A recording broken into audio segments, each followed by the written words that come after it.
সাম্প্রতিক মার্কিন যুক্তরাষ্ট্রের যে গোয়েন্দা প্রধান তার বক্তব্য আপনারা অনেকেই বলছেন এটা ইন্ডিয়া থেকে দিয়েছে তাই একটা খুব গুরুত্ব পাচ্ছে, কিংবা এটা একটা প্ল্যান কোশ্চেন, এটা একটা হেডলাইন সাংবাদিকদের তারা প্রি প্ল্যান করেছে।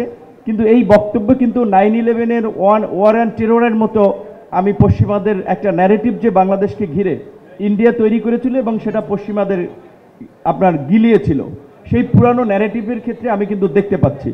সেই জায়গা থেকে বিএনপির এখানে বড় রাজনৈতিক দল হিসেবে রাষ্ট্র পরিচালনার অভিজ্ঞতা রয়েছে, এখনও সরকারকে সুপরামর্শ দেওয়ার এবং সঠিক পথে পরিচালনার ক্ষেত্রে আমি মনে করি তারা ভূমিকা নিতে পারবে।